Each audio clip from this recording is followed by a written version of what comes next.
लड़की की नई नई शादी हुई। वह अपने नए घर मतलब ससुराल में जैसे ही प्रवेश की उसे कुछ भी अच्छा नहीं लग रहा था, क्योंकि उसकी सास उसे हमेशा हर बात पे टोकती थी और कुछ ना कुछ उसके विरुद्ध में बोलती रहती थी। उसे अपने पिता का घर याद आने लगा। हर पिता के समान उसका पिता भी उससे बहुत प्रेम करता था।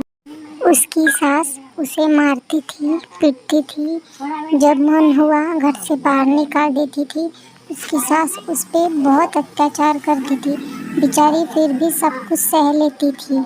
वह अपनी सास के पैर पकड़ती है, माफ़ी मांगती है, रोती है, गिड़गिड़ाती है कि मुझे मत मारो, लेकिन उसकी सास उसकी एक भी बात नहीं सुनती।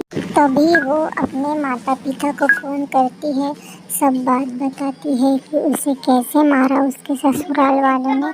तो उसके माता पिता उसके घर आ जाते हैं। उसकी सास उसके माता पिता से बहुत बुराई करती है उनके लड़के की, और गुस्से गुस्से में बोलती है कि अपने बेटे को अपने घर लेके जा, मैं उसे अपने घर नहीं रख सकती, मुझे ये लड़की मेरे घर में नहीं चाहिए, मुझे इस लड़की की शक्ल देखने से नफरत होता है, तो आप इस लड़की को अपने साथ अपने घर ले जाओ। इतना बोलकर उन तीनों को घर से बाहर निकाल देती है। तब वो तीनों चलते चलते रास्ते में बातें करते हैं और घर निकलते हैं। बेचारे उसके माँ बाप बहुत गरीब थे, फिर भी वो उसे अपने घर लेकर जाते थे। बेटी को लगता था कि उसके कारण उसके माता पिता को बहुत परेशानी होगी, तो वो खुदकुशी करने की कोशिश में लगी रहती है।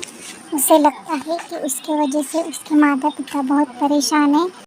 वो लड़की चाकू से अपना हाथ काट लेती है। हाथ काटने के कुछ समय बाद ही उस लड़की की जान चली जाती है। उसके माता पिता उसके पास आकर बैठ जाते हैं और बहुत रोने लगते हैं।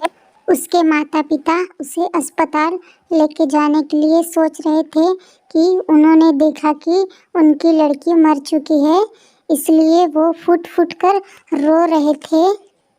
दोस्तों, हमें इस कहानी से यह सीख मिलती है कि बहू भी किसी की बेटी होती है और सास भी कभी किसी की माँ होती है। तो अपनी बहू के साथ इतना बुरा बर्ताव भी मत कीजिए कि वो अपनी जान देने पे मजबूर हो जाए। दोस्तों, अगर आपको हमारी ये कहानी अच्छी लगी है तो लाइक, शेयर एंड सब्सक्राइब ज़रूर करना।